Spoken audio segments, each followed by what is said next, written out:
My name is Mukisa Kakembo. I am a staff lawyer at Path Legal. I'm CEO of Fem Entity Lifestyle Consultation. And for school, I went to Bedford South School from primary to 9. I went to Charles P. Allen High School, and I'm a two-time Dalhousie University graduate.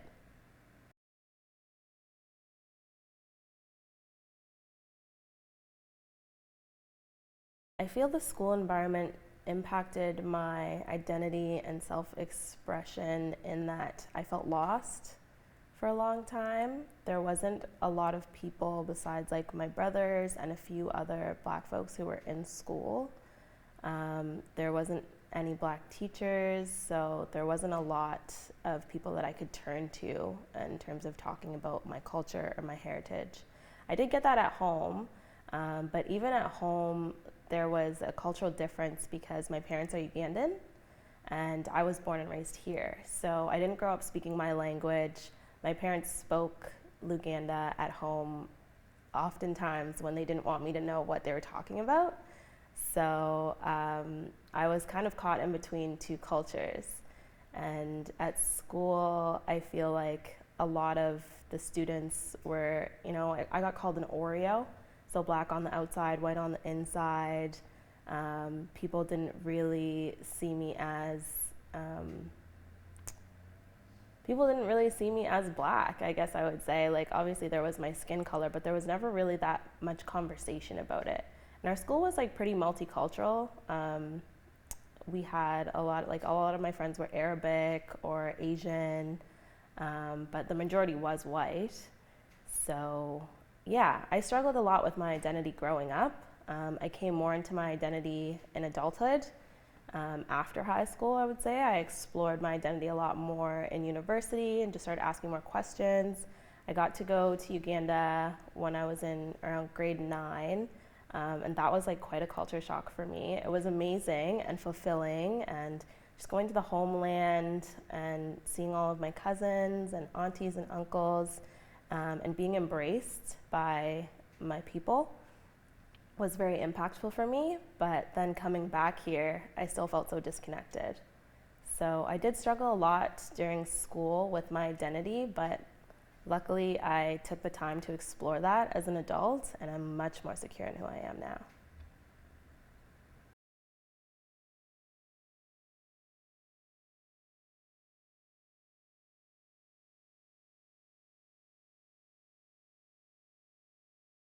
I loved going to school. I loved learning. I was a nerd in a good way, though. I loved reading and writing, participating in school. Some of my earlier memories, I remember I have a vivid memory of like being really young in school and just everybody participating. The teacher asked a question, everyone was like raising their hands like so high. I just wanted to be the person who was picked. And the teacher picked me and I said the answer and it was right. And just being like so happy right before lunch. We all got released to go to lunch. Yeah, I had a lot of friends when I was younger. I remember we would walk like to and from school together. We all like lived on the same street. One of my friends lived like on the path to Bedford South, so we would go to her place for lunch.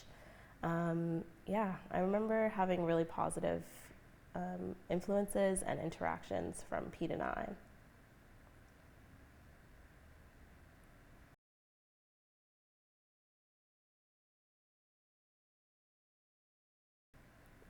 I did not see my culture or heritage represented in school. I lived in Bedford, so there was very few black folks in my school. There was no black teachers. I never had a black teacher in elementary or junior high. I remember the only time we would talk about Black history was during Black History Month in February, and mainly it would be talking about Martin Luther King Jr. We didn't really talk about any like local notable African Nova Scotians or notable Black Nova Scotians. We did talk about Africville, but that was like the one story and the one narrative of the displacement of the people of Africville that we heard. We didn't really hear any positive influences about Black people in schools.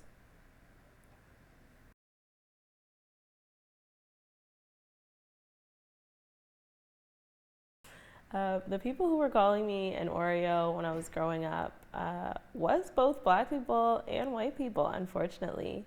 I do remember it coming from both sides, but I think it was black people who actually had the language of Oreo, but it was white people who made the microaggressions of, oh, you don't speak like a black person does.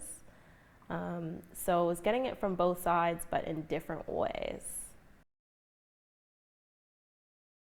How I overcame those stereotypes and critiques, definitely my parents played a huge role in that. Um, I would tell them sort of what I was facing in schools and growing up, and they would just tell me straight up, point blank, like being educated has nothing to do with being white. Um, they were both also very educated, so that was never really an issue for them. And they just really instilled that in me of like, this is who you are, and your pursuit of education, and you're wanting to do well in school, and you speaking properly has nothing to do with being white. You are Mukisa Kakembo, you are Ugandan, you know, you have strong family ties, you have a whole family who is supporting you and community who is supporting you. Don't let that extra noise impact you. So I will say, like, it did for a while. I definitely, like I mentioned earlier, struggled with my identity for a long time. But I think just taking the time to reflect, connecting with my culture, being part of the black community, I think is also like so huge, and just like knowing who you are and like where you fit in, you know, was very calming for me, and just like made me realize who I am. Like, this is my community, these are my people, you know, people will make jokes and not really realize how much it does impact you or make you question yourself. But at the end of the day, your community, your friends and family are rooting for you, they're supporting you. You know who you are. You may question it from time to time, but at the end of the day, you do know who you are, and staying true to yourself, your values, and connecting with your culture really helps you just stay strong in who you are as a person.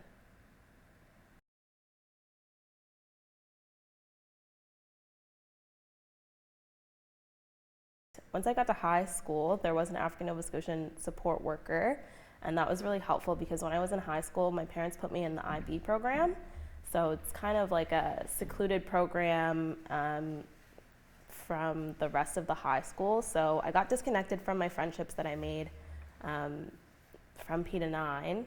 My friends, majority of my friends weren't in IB, and then some of the friends who were in IB, they kind of got into these cliques, and I wasn't involved in that. So once I got to high school, I felt really like excluded and isolated, and that was really hard for me, like in grade 10 especially.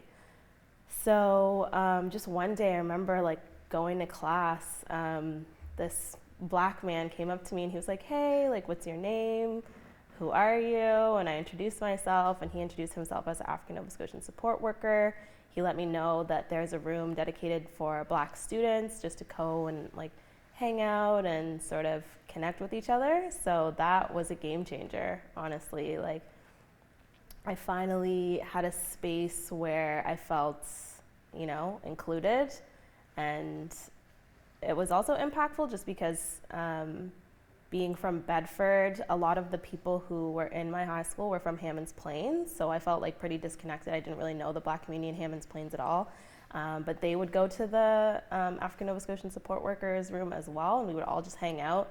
And I thought that, like, you know, I would be excluded, you know, called an Oreo, like not really black because I'm from Bedford, but it wasn't like that at all. It was just like, you know, we're all part of one community, we're all part of one culture, so that was really great. And then I remember an impactful experience that he had organized was he organized for a group of us to go to the law school, and we were in high school, so I wasn't really thinking about, you know, the future or what I was going to do after high school at all, but he organized for a group of black students, and I think it was across a few high schools, and we all met up at the law school, and we had this day of like debate. So that was really impactful for me, and I think I won the award that day. So that was an awesome feeling, and just like kind of opened my eyes to what the possibilities are for the future. So yeah, that was really impactful for me.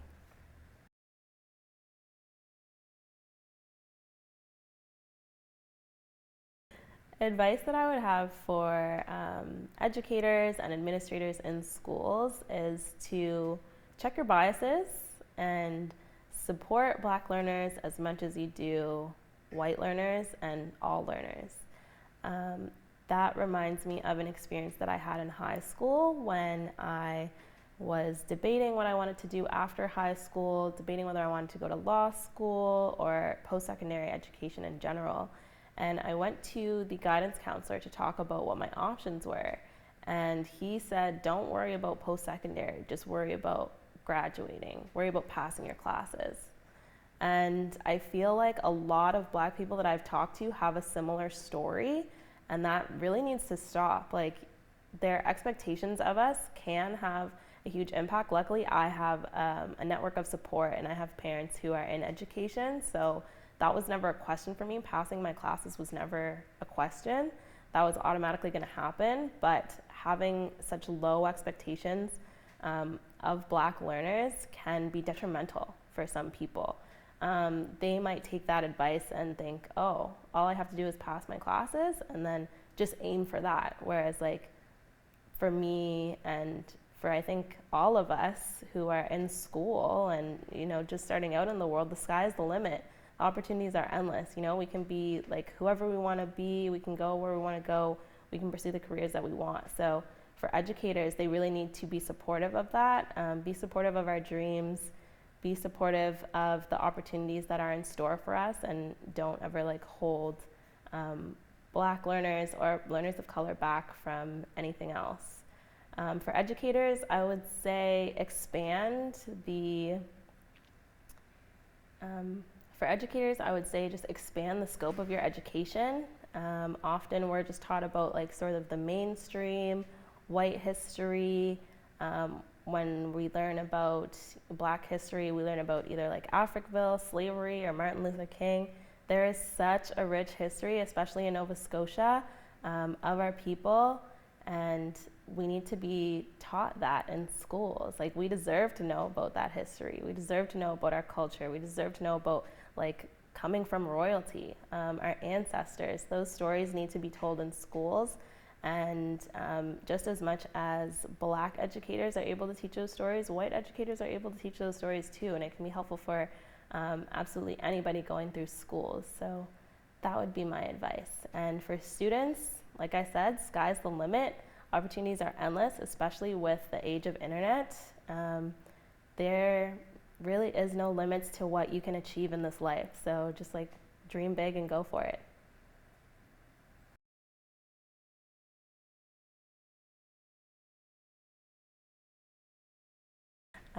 After high school, I went to Dalhousie University.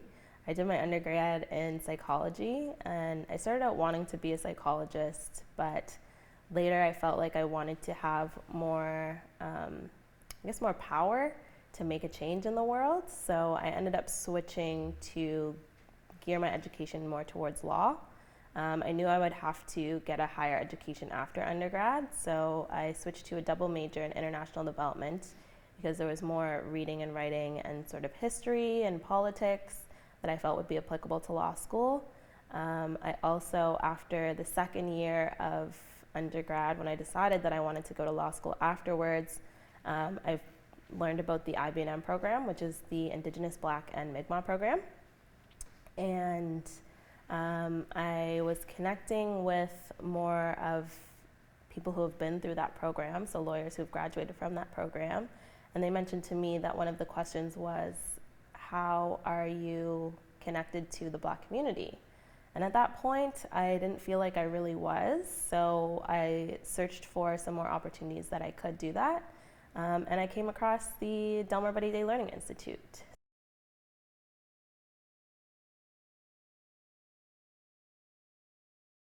So I ended up getting on the board of the Delmar Buddy Day Learning Institute, and that was a pretty amazing experience for me too, because My dad had just like suggested doing that, but he didn't tell me about sort of his background. Um, and from getting on the board, I learned that, you know, he had written the Black Report, BLAC report, for Black learners back in the 90s. And one of the recommendations from that report was the Delmar Buddy Day Learning Institute. So it was pretty cool to be part of this sort of intergenerational growth of the education system. And the DBDLI is a educational institute for Black learners and for improving the experiences of Black learners. And that just opened my eyes to all of the opportunities there. They also supported me in a trip to Nicaragua, where it was an educational and interactive learning experience where I got to engage with the community there. And that just really opened my eyes to sort of just being purposeful and intentional in where I am spending my time, where I'm volunteering, how I'm volunteering and giving back to community, but also like where I'm spending my money and being a conscious shopper, and just how your spending is connected to like the international community, right? So that really just led me to just being more intentional with how I shop and how I spend my money. A lot of people say like your dollars are voting dollars as well, so you can spend your money and sort of contribute to systems that are more harmful, or you can spend your money on sort of local businesses and support individuals who are sort of creating a thriving community. But I digress. Delmar Buddy Day, I ended up just learning more about what our African Nova Scotian learners' needs are. I got to participate in the youth advisory committee for the DBDLI because they felt that they needed more of a youth connection. So I got to chair the first youth advisory committee of the Delmar Buddy Day Learning Institute, and that brought together 12 youth from across the province. Everyone had different backgrounds and experiences, and those are some connections that I still have today. And then from there, that really gave me a really strong connection to the Black community. And I went on to graduate from Dalhousie University, my undergraduate degree, and I was accepted into the IB&M program later.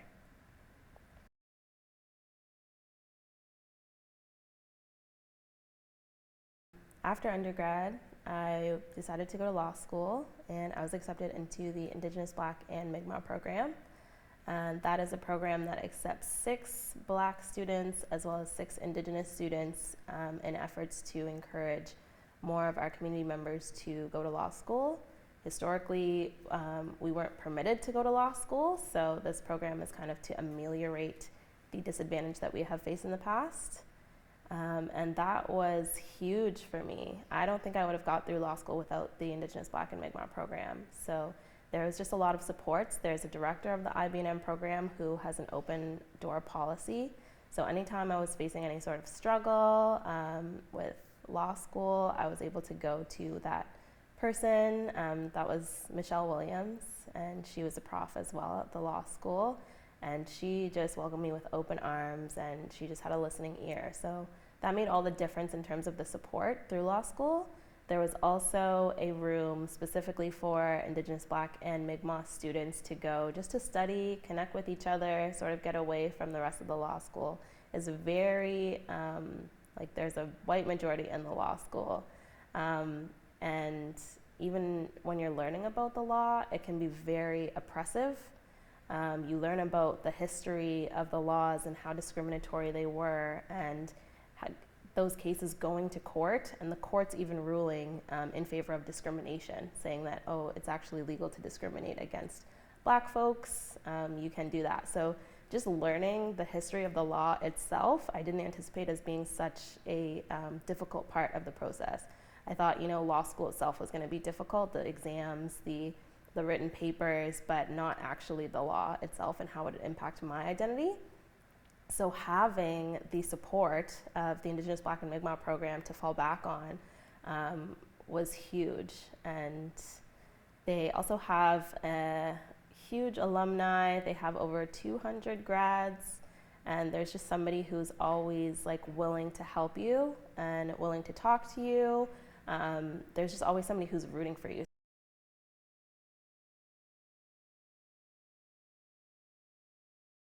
Networking is such a huge part of not just education, but about your career. In terms of me being connected to the Delmar Buddy Day Learning Institute, that later also benefited me. I was able to take a trip to Ghana with a group of African Nova Scotians. We traveled to Ghana together, got to go to the motherland together, sort of experience a different culture, African culture. We got to connect to our roots. We got to learn about the history, slavery, overcoming oppression.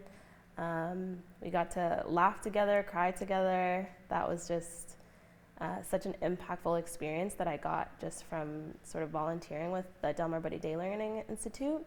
And then also when I went to law school, part of the interview process was to be interviewed by a board. So there was 2 representatives from the law school and 1 representative from the Black community. And that representative from the Black community ended up being one of the people who I traveled to Ghana with. So those connections are just so important. You never know how people are going to champion you later by making connections through your network.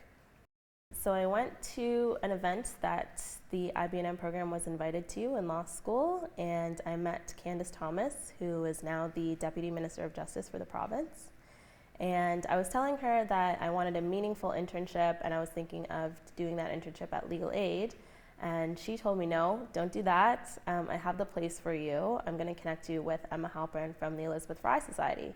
So she made that connection for me to Elizabeth Fry, and I ended up meeting Emma and doing my internship at the Elizabeth Fry Society.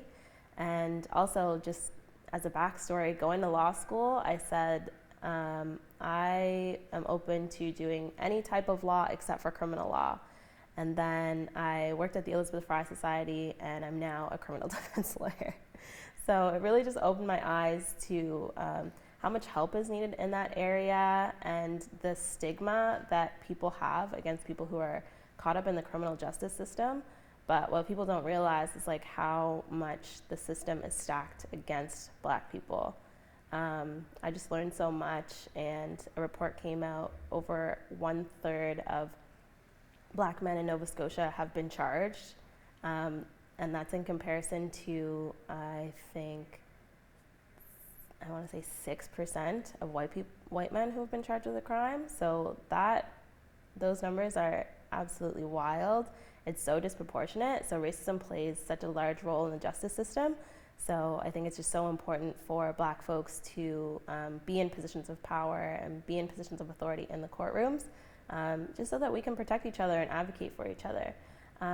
But all that to say, I would have never made that connection if I didn't go to that event and I didn't talk to people and I didn't network. I would have never met Candace, I would have never met Emma, and I wouldn't be in the position that I am today. Because when I interned at the Elizabeth Fry Society, I ended up working there the next summer. I ended up being a pro bono student while I was in law school, and then I did an articling program with them. So after law school, you have to article, which is kind of like an internship, but it's the experience that you get before passing the bar and becoming a lawyer. So I did a shared internship with the Elizabeth Fry Society, as well as Valiant Legal and Weldon McGuinness. And now I am Path Legal's first lawyer. So the Elizabeth Fry Society ended up partnering with a law firm to create a new nonprofit law firm, and that's the first of its kind in Atlantic Canada and potentially in Canada. So I never would have had that opportunity but for going to that event, networking, and meeting Candace Thomas. So networking is huge for not just personally, professionally, for your career and for your community.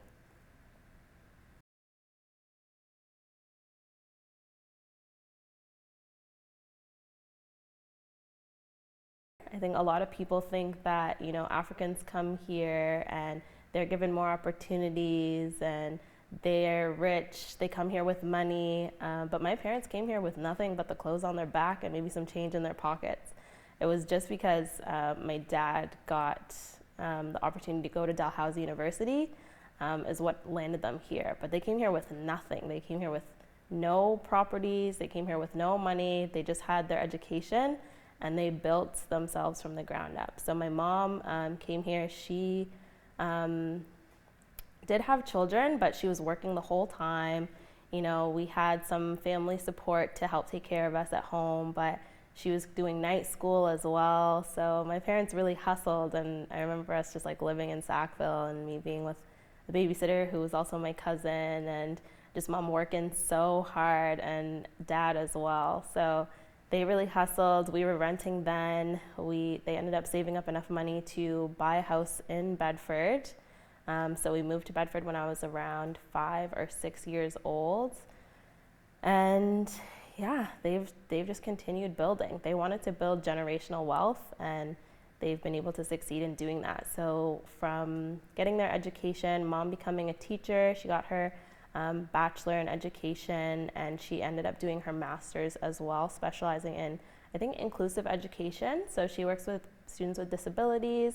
And then dad, after getting his PhD in history through Dalhousie, he ended up working for the Department of Education for a long time.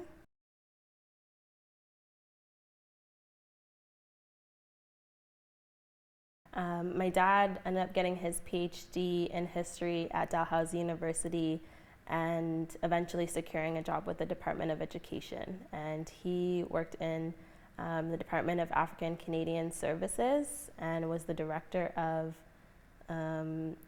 education for African Canadians in the department. So yeah, that's just another stereotype that we face, I feel like. But my parents really hustled, and they also, on top of their full-time jobs, had their side hustle. So they built a property management business. They started with flipping houses, so getting enough income as well as loans to buy a property. They would go in, rip up the floors themselves, paint the house, you know, make it look good, and then sell it for a profit, and then use that money to then secure another house and then do the same thing. So yeah, I think just seeing them work so hard, having full-time jobs and then also having their side hustles, and then also giving back to their family at home, and having to support their family, because my parents both come from a huge family. They each have 7 brothers and sisters who then have children.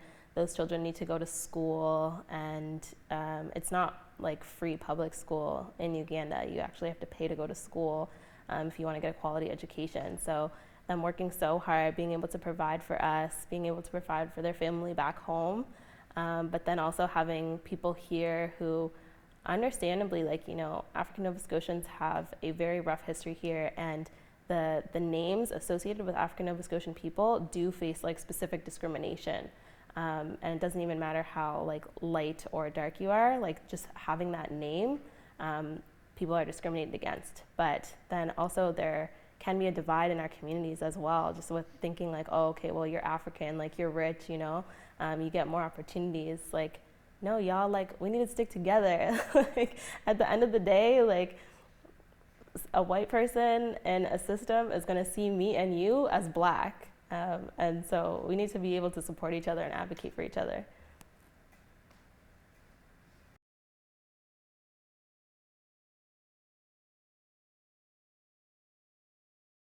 Advice I would have for young black women who are maybe struggling with identity or, you know, finding themselves in this world: find your tribe. Your community is going to be your biggest asset, especially other black women. I feel like black women in my life are very supportive, they're very comforting, and they're wise beyond their years. So like, find the tribe of people who are going to support you, the people that you can call on, you know, when you're feeling low, when you're feeling like you're, you know, inadequate or not enough in any way. Find those people who you can trust and rely on to call on, and be able to talk to them about what you're going through, you know? I feel like also as black women, we tend to really like want to be strong, you know, you want to be strong for everybody.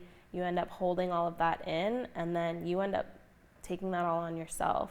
It then just weighs on you, it doesn't actually go away. You have to deal with that, and you have to protect your mental health. You have to really take care of yourself in that. And the way that we find self-care, and that's like personally and through Fementity, is through community. Like, I feel like when people think self-care, it's like you have to do it alone. But in terms of like being from this culture, like we find ourselves in community. We gain so much from that. And whether it's like one person, a group of girlfriends, or just community members that you can call on, I feel like that is the most important part. And also just like find people from your own culture and your own background who you can talk to, because maybe they can enlighten you on some of the questions that you may have about your identity. Talk to your parents about that. Go back home. Really make sure that you're connecting with your own culture and you're answering the questions that you have about yourself, about your identity, about your ancestors, because that's what's going to give you security in moving forward. And yeah, I can't say it enough, but community is like going to be the most important asset that you have for protecting yourself and sort of finding solace in this world.